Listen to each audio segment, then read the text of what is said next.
Hello, everybody, and welcome to the second webinar for our IDAHOT campaign of 2016. Today, I have the big honor to introduce one of the masterminds behind this idea as the speaker for this webinar. Her name is Jenna. She is the NORA from CFMS Canada, and she will give you a brief presentation, well, like a 1 hour presentation on the history of the LGBTQ plus movement. And after that, we will have, like yesterday, a round of questions, and in which we will try to solve for your questions in the best way possible.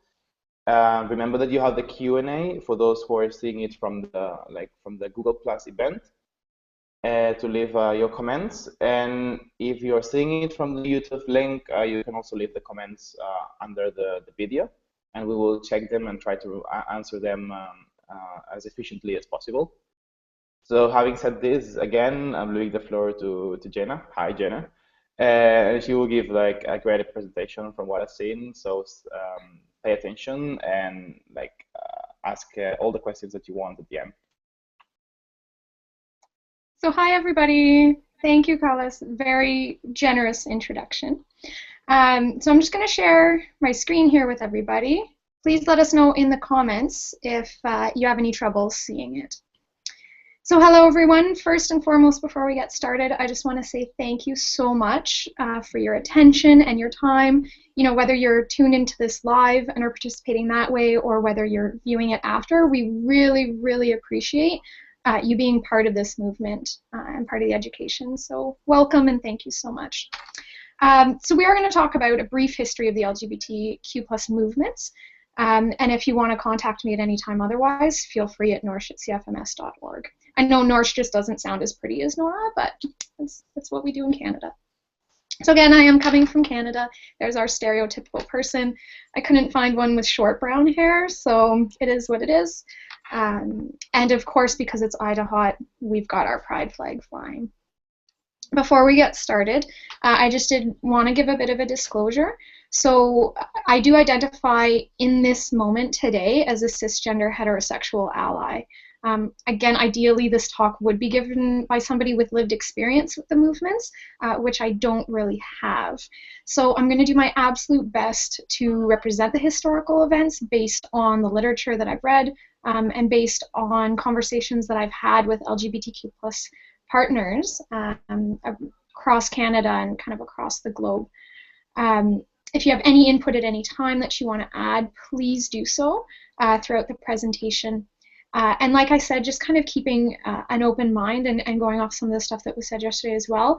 I say that in this moment, these are the labels that I assign to myself, remembering that things can stay fluid, right? So could I meet somebody who identifies more within a feminine identity and really changes the label of heterosexual for me? Absolutely. And that's just kind of what I want to put out there, but this is my bias coming in at the moment of when I created and when I'm presenting this presentation. So, as I said, this is going to be a brief history. So really just a schematic to show really what happened in its entirety. And in 60 minutes, we're really only going to be able to cover a little bit, a tiny little bit, as we say here, the tip of the iceberg, so to speak. So please don't think that this is in any way completely comprehensive. It's really meant to be a launching point. So if there's anything that you want to look into further, if there are any dialogues that you want to have, this is to really open those doors and say, yes, let's have those conversations.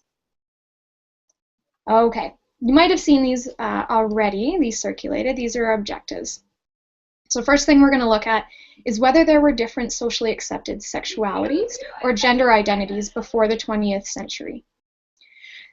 So actually, there were many Indigenous peoples across the world actually recognized, and some continue to recognize, gender and sexual identities beyond those that we generally think of now, or post-colonialism. Now, with colonialism came influences from a variety of areas. I mean, the one that always comes up is the church, and we can talk about that further if you'd like. But there were Indigenous populations that, for instance, had 12 to 13 different sexualities or gender identities. And remembering, again, there's a difference between the two. Sexuality and gender identity are unique and they're distinct. So the example that I'm going to give, being from Canada, is our Two-Spirited Peoples of Canada's First Nations. So this is a quote, and I'll read it in a second. You'll notice throughout my presentation that I do tend to use quotes. I really like it when people can express their experiences in their own words. So I really try to keep those quotes. It might not be everybody's style, and I'm really sorry if it's not yours, but you'll see that throughout there are many. So this is a quote taken from We Are Part of a Tradition, which is from the Rainbow Resource Center. Again, all of these resources are available at the end, and this slideshow will be distributed so you can look at them at your leisure. So our Two-Spirited People said, "Our elders tell us of people who are gifted among all beings because they carried two spirits, that of male and female. It is told that women engaged in tribal warfare and married other women, as there were men who married other men. These individuals were looked upon as a third gender in many cases, and in almost all cultures they were honored and revered. Two-Spirit people were often the visionaries, the healers, and medicine people. They were respected as fundamental components of our ancient culture and societies." Now, we're very lucky that in some societies, in some First Nation societies here, this is still the view. In some, colonialism has shifted that. Where I'm from, the med school that I go to, we live on reserve for a month in our first year, and we're able to learn from the elders, their traditional medicine, as well as clinical medicine. And I had many conversations with the elders in Wigwamakong on Manitoulin Island about this. And there are many divisions. But again, some hold this view very, very strong, and some are making a comeback with this view as well. All right, so moving right along. When did we start to discuss LGBTQ+ rights? I'm going to focus just for 1 second, another sidetrack, on the fact that I keep using LGBTQ+. Here we use LGBTQ, LGBTQ+. I'm really using it as an inclusive term. I don't mean to be leaving anybody out of that acronym, so please keep that in mind. We're also going to combine the Stonewall Revolution with this, because really these two objectives go hand in hand, and we'll see how as we move forward. So when did we start to discuss it? Again, another quote, and this is just, I love this quote because it's so heartbreaking and it's so truthful of the time. It gives good perspective. So from Lord Alfred Douglas, who was Oscar Wilde's lover, he says, "I am the love that dare not speak its name." And this was in one of his works talking about homosexuality at the time. So let us start with the 1500s. Why? Well, because now we've got, 500, 600 years to cover, and I think that's enough for 60 minutes, and it's when a lot of the big developments started to happen. So of course things were going on beforehand. In the ancient cultures we talked about, Sparta is the Spartan warriors are great ones to look into. However, we're going to start off at the 1500s, not to leave anybody out, sorry. So at this time, throughout these years, British lawmakers actually categorized homosexual behavior as criminal. Beforehand, it was considered immoral, but there was no criminal offense associated with it. In the 1530s, Henry VIII, good old Henry VIII, passed the Burglary Act, which actually made sexual relations between men a criminal offense, and it was punishable by death, by hanging. And that punishable by death by hanging remained until 1861. So if we look at that, that's 331 years where men who had sex with men were punishable by death. That's absolutely incredible. That's such a fundamental oppression. It's so strong. Jumping forward to the 1800s, of course things happened in between there, but these are again kind of where the big movements started to happen. So if you're really passionate about something between the 1500s and 1800s and want to talk about it in the chat, please feel free to do so, and let's chat. So let's start with the 1870s here. So we talked about Britain and when the criminalization came in then. 1870s, we're now looking at the German Penal Code criminalizing same-sex male relations. In this case, the punishment was prison and the loss of civil rights. Something I want to draw your attention to here is that note that both of these laws punished same-sex male relations. There's no talk about female relations. There's no talk about other genders. There are a lot of theories about why this is. But really, if we think about the time, most of the people in the system were men. So really, they were focusing on men and men together. And I mean, we can get into a whole tangent about that, and I can go on a, women's rights, gender rights tangent, but I will refrain. So just that's the reason that you'll see that pop up and up again. So from 1870s, let's jump to 1885, which is where paragraph 175, or the Gross Indecency British Amendment, came in. That enabled prosecution for any form of sexual behavior between men. Again, lesbians are left out. They're not considered in discussions. Any other type of sexuality was not taken into account. In 1897, we saw the founding of the Scientific Humanitarian Committee in Berlin. And this actually petitioned to repeal paragraph 175 that we just talked about of the Penal Code. It also published emancipation literature. It sponsored rallies, campaigned for legal reform throughout Germany, the Netherlands, and Austria. So this was really kind of one coherent push saying, this is wrong. We can't be prosecuting for this. It's just wrong. And so it was really the first big push. Unfortunately, they didn't win the repeal at that time. However, the gay nightlife became tolerated, and the number of gay publications increased during that time. Sorry, there's just a bit of background noise here. I'm just going to pop out for a second. Sorry, everybody. Okay. So yes, so the repeal was not won at that time, unfortunately, but we'll see that there was some success later on. Jumping into the 1900s, here we saw the formation of the British Society for the Study of Sex Psychology and the Society for Human Rights. So we also had some other organizations come in. It's really impossible to list them all in this presentation. And they really focused on increasing the political activity of LGBTQ plus peoples. However, that political activity still remained mostly invisible, and this is due to a lot of pressures that we'll talk about coming up. There were a lot of pressures to hide alternate sexualities and communities of non-binary sexualities. When World War II came, mostly we hear about bad things about World War II, but there was one fortunate thing that came out of it. It actually brought visibility to gay communities, because it brought many young people to cities. So anytime that there's, a congregation of people, it's easier for people to get together. People in populations that are not as seen or as safe, they're able to get together and congregate. So in that sense, there was that positive. Unfortunately, in the US, this visibility resulted in a lot of backlash. So as some people might have heard kind of in rumors or even in literature, the military purged the ranks of gay soldiers. Civil servants were fired just because of, suspicions of being gay or knowing that they were gay. And gay bars were raided and clientele was arrested. This was not, one bar that this happened to. This was on a regular basis. And there were laws in place that just promoted this. So, as this was all going on, there were also increased political activities, both in groups, individually, across the world, aimed at decriminalizing sodomy.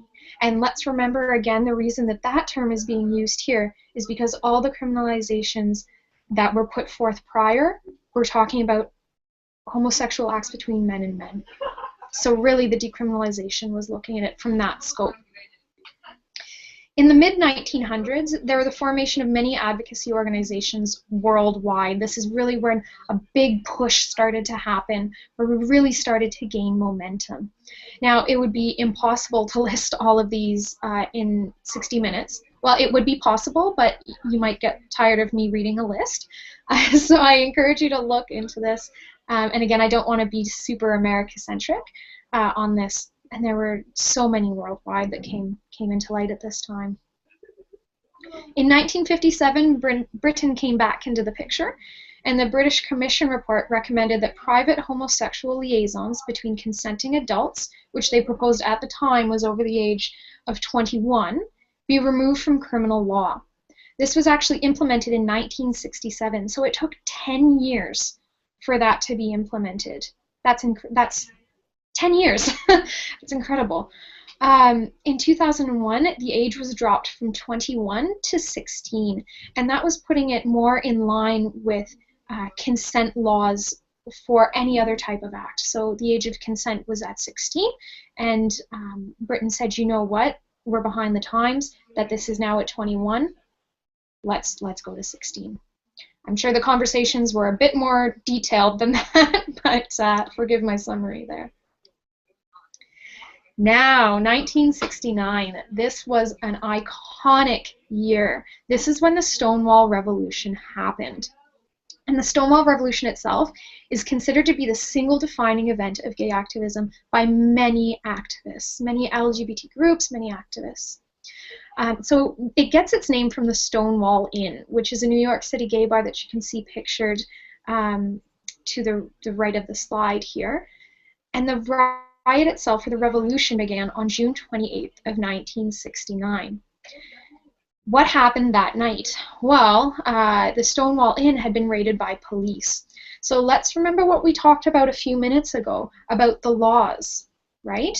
So New York actually had laws in place that prohibited homosexuality in public. So the way that the law interpreted this and used this as an oppressive thing, I mean, it's oppressive in and of itself, but the way that they took it to the other extreme is that they used this law to target private businesses and gay establishments, ones that they knew that were frequented by people of LGBTQ communities. They were regularly raided and shut down. Now, on June 28th, 1969, people had enough. They just said, you know what, this is too much. And that first night, June 28th, about 400 people joined a riot. And it said that everybody in unison kept shouting, "Gay power." And it was that unity, that power, that spirit that came together.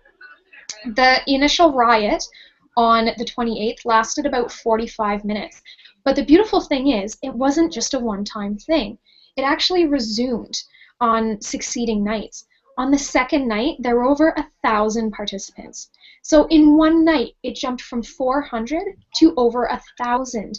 That is incredible. And I mean, if we take into scope, look at this picture. It seems like a small bar. Like, we're not talking about something with 10 stories and is huge. If you can imagine 1,000 people around that uniting for that one effort, it's just so powerful, absolutely powerful.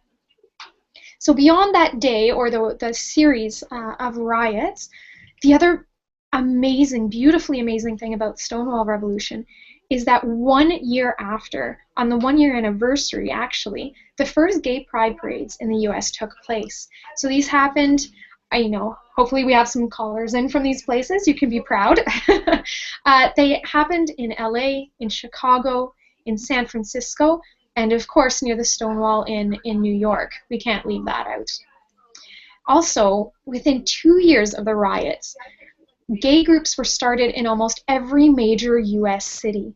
That is incredible. When we talk about being in a society that punished civil servants, that kicked people out of the military, that raided establishments, we now have these groups saying, we're not going to stand for this. We have rights in almost every major US city. Absolute solidarity, incredible push, and that's why people talk about Stonewall with such passion. I was in Toronto last year, and I had the absolute privilege of meeting a couple, and both of these gentlemen had actually been at the Stonewall riots, and the passion that they had when they talked about it and the pride was just so powerful. So I urge you, if you know of anybody who has kind of taken part in this or know this, talk to them about it. Okay, so back. Well, we're not going back, sorry, we're still going forward. Still in the 1900s, let's jump to the 1970s and 80s. Gay political organizations proliferated not only in America, and I'm sorry, I know a lot of those examples were America-centric, but also in Europe, throughout Europe. So again, there's that push, that solidarity that we're seeing expand globally. In 1973, finally, homosexuality was depathologized in the medical sphere. So before this point, homosexuality was considered a disease. So, in what we would use as like the DSM, it would be listed as a disease, which is just so oppressive, again. So thankfully in 1973, the medical community came together and said, this is wrong, this is not a disease. And there we go. Now on this point, I am going to state that today, according to the DSM and a lot of other psychological kind of resources that we use, there is still the diagnosis of gender dysphoria. Gender dysphoria is a very sensitive term. It's a lot of people feel very strongly about it, and I understand why, absolutely. It is a pathologization. Sorry, I'm stumbling on my words now. I'm getting too passionate. However, in some countries, in some areas, it's used as a way to increase access to systems. So for instance here, for my patients who are patients that I work with who are trans, in order to get them the best insurance access, the best access to hormones, to surgeries that can be covered by our government's insurance plan, they need to have a diagnosis of gender dysphoria. So it's a very tricky and emotional subject to do, and you can consider that definitely as being pathologized. But in 1973 is where we're saying that homosexuality itself. So again, sexuality, gender, different, but this is how kind of they come together, and that intergenerational trauma still exists today. Okay, let's jump out of the 70s with the bell bottoms and the disco balls, and jump right into the 80s with the big hair. The U.S. Democratic Party in the 1980s added a non-discrimination clause to its platform, and this non-discrimination clause was groundbreaking because finally it included sexual orientation.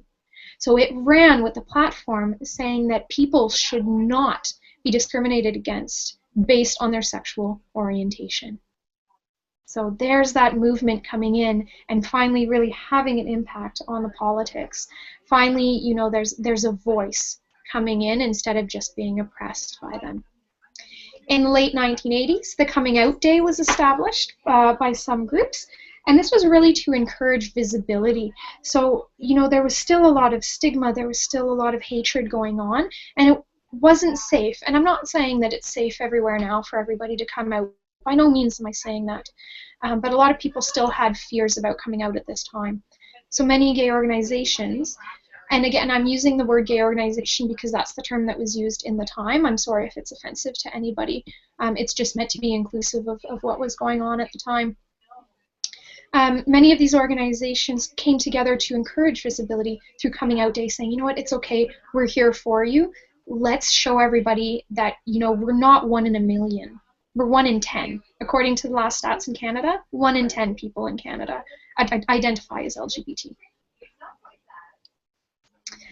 Speaking of Canada, I can't, as the Timbit flying or Timbit throwing Canadian flag moose riding girl on the first slide, I can't talk about this without mentioning Justice Minister Pierre Trudeau, who in 1976, so jumping back to the 70s for a moment, if you'll come with me, made this statement in our government, said that the state has no place in the bedrooms of the nation.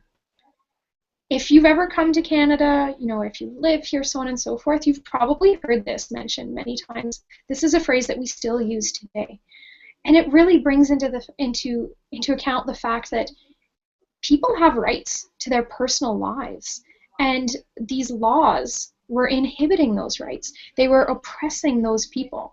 And so what decision does the state have in what happens in the bedrooms? None. It should have none. As long as it's consenting, nobody's getting hurt, that type of thing. What happens between people should stay between people in the bedroom. and they should have their ability to choose. There's the reference for it. There's, if you're interested in Canadian politics and the movements within Canada, you can check that out at cbc.ca archives. Now, 1977, the absolutely incredible Harvey Milk. And I hope that Carlos is listening right now. Carlos is, oh my gosh, how do I even start? Carlos is phenomenal. He's our RA for the Americas, and you know, one of the masterminds behind this whole thing. And when I was originally putting together this presentation, he saw it and he goes, "You're gonna mention Harvey Milk, right?" And I found it so hard at first because there's so many incredible advocates that I want to talk about. But in 60 minutes, how do you sum up somebody as incredible as this? So, you know, Carlos, this is for you. And for everybody, I really encourage you. This is just you know, a snapshot and the briefest of overviews of Harvey Milk's life. I really encourage you to do further reading on this incredible person.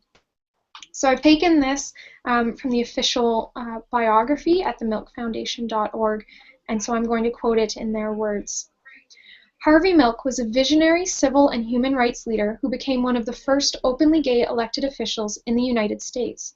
Milk's unprecedented, loud, and unapologetic proclamation of his authenticity as an openly gay candidate for public office and his subsequent election gave never-before-experienced hope to LGBT people everywhere at a time when the community was encountering widespread hostility and discrimination. His remarkable career was tragically cut short when he was assassinated nearly a year after taking office. Now, for those who have seen the SCORA booklet, I get chills every time I read this quote. You'll note that we included a quote from Harvey Milk. That quote being, "If a bullet should enter my brain, let that bullet destroy every closet door." Now, this quote is so powerful for so many reasons. But let's remember what we just saw. Harvey Milk was assassinated. And as part of that assassination, he actually was shot in the head twice. So having had this quote earlier in his career and then having that be his end is just so... I have no words. I have no words for it. I get chills. I mean, you could see the goosebumps on my arms now if I shared the camera. But just kind of let that sink in. And it also gives perspective to what people were really giving of themselves and the dangers that people were putting themselves in to advocate during these times. There was widespread discrimination, like we talked about. You know, there were abuses, there were trauma, there was everything. And so to put yourself out there as an advocate was so dangerous. And so the passion and the belief and the fortitude behind that for those advocates is just so admirable. And let's keep in mind that in many places in the world, that's still what's going on. There's still that oppression, there's still that stigma, there's still the danger. And that's why, you know, we really have to applaud and support our advocates, because this is not easy. This is not easy work. It is not easy for somebody to come out in such a hostile environment. Okay, so back to the objectives. We wanted to talk a bit about initial divisions between different LGBTQ plus peoples and populations. There have been many challenges and triumphs in this regard. I'm going to go back to what I said at the beginning, in that, again, I'm not somebody who's lived through these. I'm not somebody who, in this exact moment, necessarily identifies as LGBTQ plus. So this being such a sensitive issue for many people and populations within that LGBTQ plus umbrella, it's very difficult and some would say inappropriate, you know, for me to talk about this topic, because I don't want to perpetuate any barriers. But let's keep in mind that, as with any population, we're not just simply one big happy family. There are always divisions, unfortunately. There are also biases in the literature. And so let's think about, you know, as well, the influences. If we're talking about the earlier years, you know, the 1500s, 1800s, 1900s, as things were building up, let's think about publishing companies. What literature was actually published? And really, you know, there's bias in that, because chances are that a lot of that LGBTQ plus literature was not published, or it was edited to the point of not being in those people's natural words. So we really need to remember that when we're looking back in that historical lens. So the way that I'm going to answer this question, or avoid answering this question, I should say, I'm sorry, is I really encourage you, and we really encourage you, to speak with people who identify as LGBTQ plus around the world, in your area, beyond. Let's start the conversations along with this topic. People in different areas and different subpopulations, you know, will encounter things differently. So I really encourage you to open up those conversations and discussions.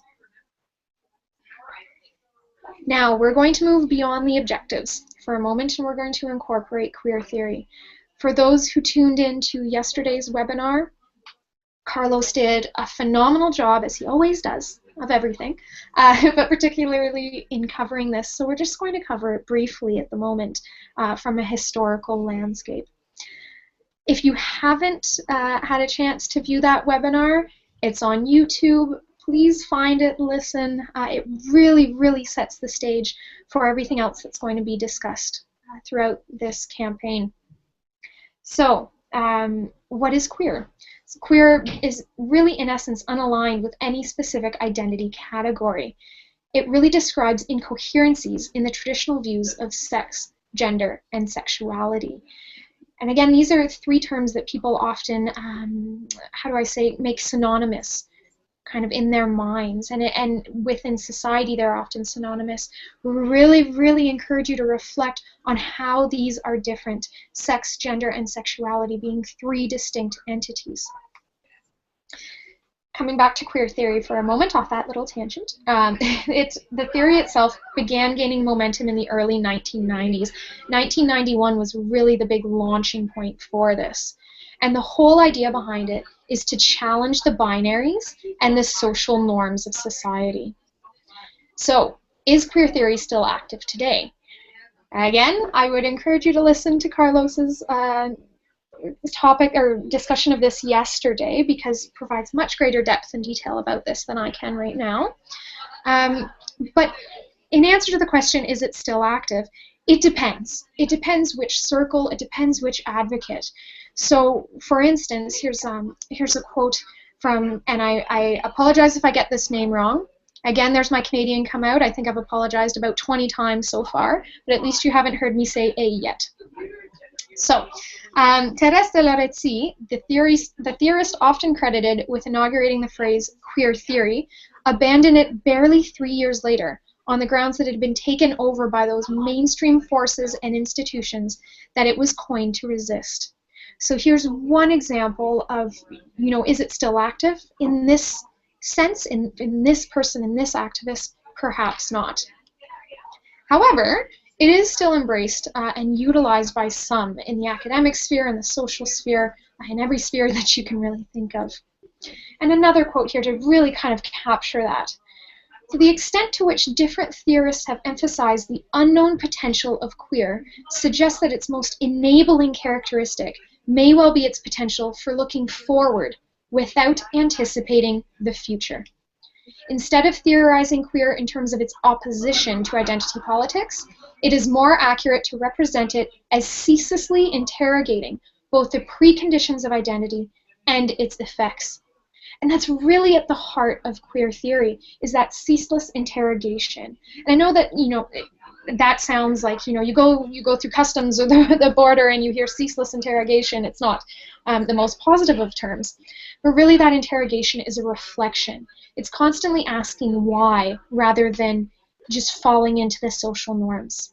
It's asking questions and building upon those new thought processes. All right. So we are at our last objective here. Where are we now? And it looks as though we are on time for a great discussion period at the end. So I hope that you're still all awake and thinking of those questions. So where are we now? We want to talk about some achievements, some goals, and some obstacles that we still need to overcome as societies. So you'll notice that especially when our advocates who identify as LGBT talk, they can really provide great insight into obstacles as well as triumphs. These are going to reveal themselves throughout this entire 2-week IDAHOT campaign. Now, as of April 22nd of 2016, there were 79 countries in which homosexuality continues to be illegal. So we talked about, the 1500s, the 1800s, the 1700s, changes in legality of homosexuality and homosexual acts and kind of freeing in certain countries. Well, in the countries that you see highlighted in red here, homosexuality is still illegal. Now you'll notice a discrepancy here.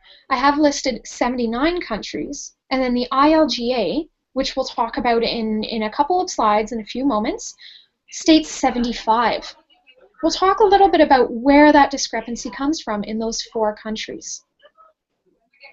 Also, you can access the ILGA report that talks specifically about those 75 countries at the link included at the bottom of this slide.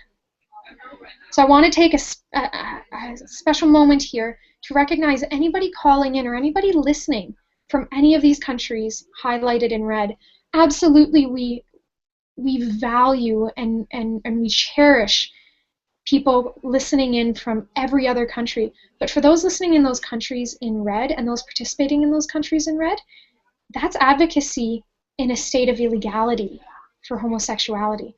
There's that courage again, right? The courage that really started a lot of these campaigns, that bravery, that passion, really, in order to pursue this in those countries. And so I just want to take a quick moment and recognize that, again, in everybody who's participating, but especially in these areas. And I really want to applaud you for that. And thank you so much. All right, so as I promised, what's the difference between the 75 and the 79? So again, direct quote, the difference between ILGA's 75 nation list and this blog's list of 79 or more, and you can visit the blog for why that plus is there, is that the ILGA mentions, but it does not include in its list 4 political entities that are on this blog's list, which are the following. So Indonesia, within Indonesia, there are 2 large provinces that outlaw homosexual acts. These aren't included in the ILGA because they're provinces and not, the general. There are also 3 political entities that have anti-LGBT laws, but that aren't accepted as countries by the international community.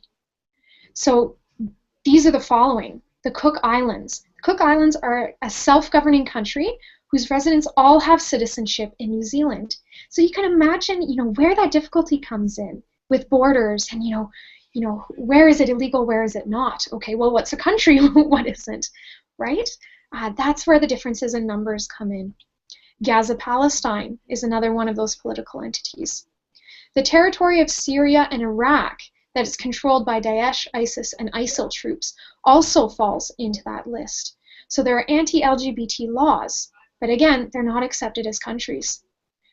But we still need to recognize and support those in these areas because they're still facing that oppression and they're still facing all of that trauma.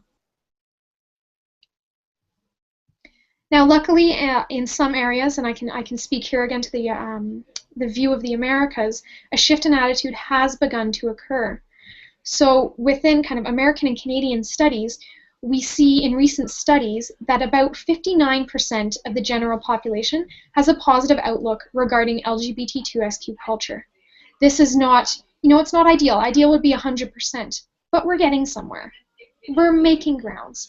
Going from, everything being, homosexual acts being illegal and there being, raids and so on and so forth, to 59% positive outlook, that's something to be celebrated. Now let's get it from 59 to 100, and we'll really throw a good party at that one. Now, again, there are downsides, as everywhere. So some of them here are that many healthcare professionals express a continued sense of difficulty or discomfort in working with LGBTQ+ populations and peoples.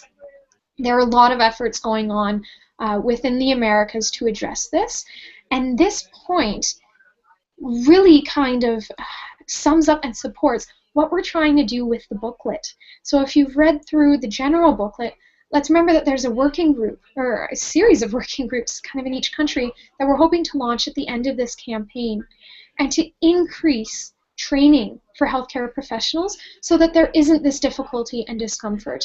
Because really, as healthcare professionals, providers, as physicians, we should be providing a safe space for everyone to access care. Moving on to the next point, there were recent surveys conducted of 132 of the American and Canadian medical schools, and they found that on average 7 hours of the overall curriculum was dedicated to knowledge and skills for competent LGBTQ healthcare. Now, this point I struggle with from a statistics standpoint, because I look at this sometimes and I go, 7 hours, like, you know, wow. I don't even know if we've talked about diabetes for 7 hours. I'm kidding. I've never sat there and kind of tallied all of the time. But let's remember that, you know, many of these medical schools, many of them came in at 0 hours, which is just tragic, right? And some came in well above. So being the average, it gives us an idea, but it doesn't give us, you know, the meat and potatoes of what we need to see and where we need to really target our efforts. So some people can look at this and say 7 hours, oh, there's no issue there. But it's still, let's remember, 10% of our population identifies as LGBT. 7 hours is not 10% of our curriculum. Finally, research has demonstrated a distinct lack of adequate organizational support for LGBTQ populations and their healthcare needs. Again, with your help, we're going to address all this. So where are we now? Here are some key international organizations, just kind of off the top of my head. If there's one that you're passionate about, that you're involved in, and it's not on this, you know, quick list of 4, I am so sorry. Please feel free to share it, you know, online in the comments on the YouTube video and in the discussion, so on. But here, just again, 4 just off the top of my head. So there's Outright Action International, which was formerly the International Gay and Lesbian Human Rights Commission, and there's their link for you as well. There's the ILGA, which we mentioned in the reports, right? Or let's remember back at that for a moment. That's the International Lesbian, Gay, Bisexual, Trans, and Intersex Association. Now, intersex is something that we haven't touched on really in this presentation, but it is coming, so stay tuned. The other thing is GATE, so the Global Action for Trans Equality. The other one that's near and dear to my heart is the World Professional Association for Transgender Health. I encourage you to look at these, you know, more. If you're in Amsterdam by chance, WPATH we're having our meeting coming up in June, and I would love to meet you, speak with any of you there. It would be absolutely my pleasure. For more organizations, you can check out the list below at the bottom of the slide here. And again, please excuse the Wikipedia reference. I know it's not the most scholarly, but it's the best one that I could find that really had links in so many different countries, that had groups in so many different countries. So I hope that you'll forgive my lack of academia in that reference. The other great thing is that today we have you. We have everybody listening in. We have everybody listening to the broadcast or the webinar afterwards. Remember that all of this, all of these movements started with a passionate intervention of individuals. Individuals like each of you. People who are ready to learn. People who wanted to connect. People who, you know, as Carlos says, loved each other, right? And wanted to show that love in its most genuine form. So we are so appreciative of the love that you're showing this campaign, the energy, the time, you know, everything that you do, all of the work that you do, and all of the reflection too, because this is a line of work that requires a lot of self-reflection, and sometimes that can be hard. It can be difficult to look at our own biases because, you know, sometimes we feel bad about them. So really want to take a moment to applaud all of you and to thank you for being here. And where are we now? We have you, we have hope. So again, thank you to everybody who's tuned in. We really appreciate it, and everyone listening afterwards. Here's the list of references that I've included. Some of the references that were, the full links on the slides might not be in here, but they're on the slides themselves. So I'd like to, if I can, oh yes, okay, 14 minutes. Usually I talk more than I should, so I'm very pleased about this. We have about 14 minutes now to answer questions. So I'll stop sharing my screen here, and you'll see me on video, and I'm happy to answer any questions that you have. And I believe, Carlos, are you going to talk about the questions? Are you going to let me know which ones they are? Yes, definitely. Like you can see them on the right side of your screen in the Q&A, but I will I will do like yesterday and like just like say them out loud for you to reply to them. Thank you. So basically, I would leave some minutes for people to start writing down the questions. I wanted to thank you as well for this awesome presentation. I think it was really, really, really informative, and I also really enjoyed the passion that you put on that. And I believe that everyone that listened to it learned a lot because it was really detailed. Yeah, I know that it's difficult to like squeeze everything inside just 1 hour, but I think you did a pretty well job, and I have no doubt that people will agree on that. So Thank you. we have a question that's not in the Q&A. Basically, the question is for countries that in which same-sex relationships are still illegal, where do you suggest the advocacy should start from? That's a difficult question. It's a great one. Thank you so much for asking. That's really one of the questions, that we want to answer with this. And I don't think that the answer comes from outside, because it's difficult for me not to answer that, not having the cultural experience, right? So, and I haven't seen much in the literature in terms of how to do that well. So I think that it's really about connecting kind of with like-minded individuals. People, get your stakeholders involved, people in policy, people involved in these movements, and really ask what can be done in that social context. What are the biggest barriers? And we really, really need to ensure safety. We need to make sure that people have a safe place to go, that they have supports that they can talk to. So I guess for a concrete answer of a next step, when I would encourage you that when we create these handbooks at the end of this, connect with people in your area. Please be part of that initiative. And we'll be able to talk together, and people will be able to kind of give perspective. And hopefully you'll get a good, passionate group together who can make some progress. I hope that helps answer. Thank you for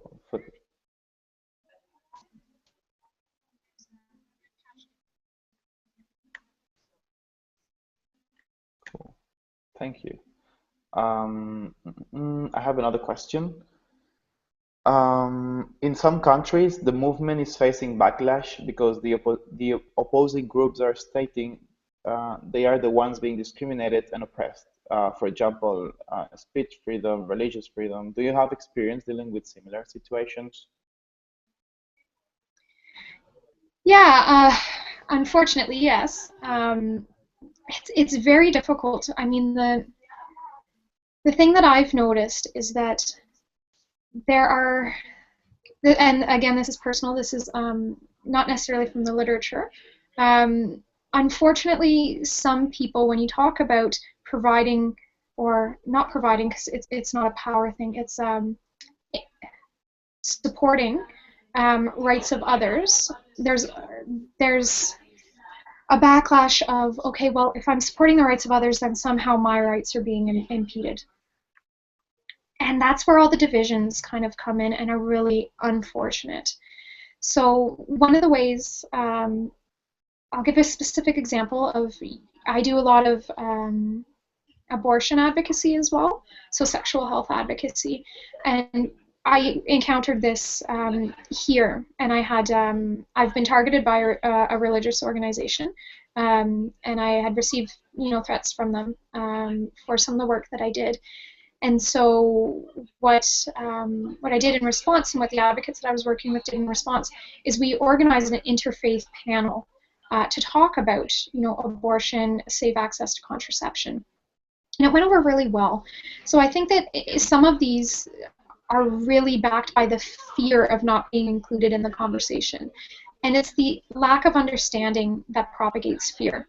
So why not invite everybody to the table and have everybody's voice heard, so that there isn't the misunderstanding, that there isn't the fear.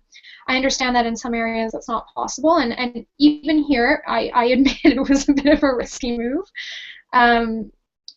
But there are platforms in which that can be done. So, I mean, to answer your question, absolutely. And, if that's what you're experiencing in your area, please feel free to reach out to SCORA, reach out to any of us. Sorry, I know I'm volunteering everybody on this, but we're here to support you as well.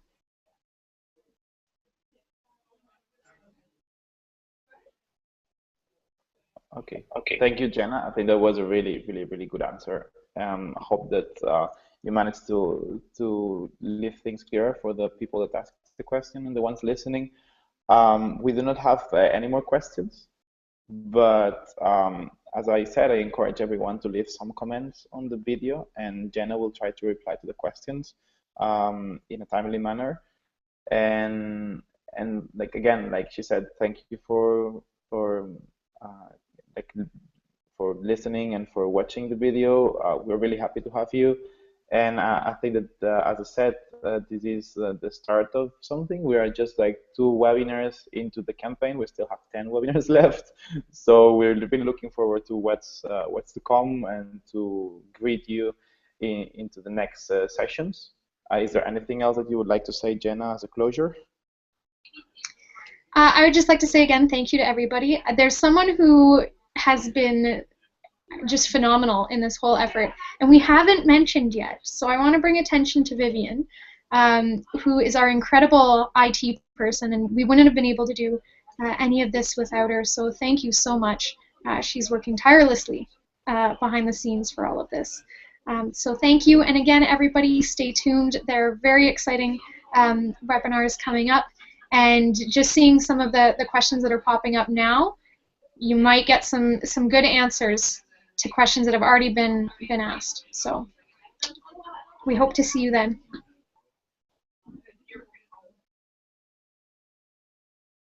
So thank you, and see you in the next one. Bye bye.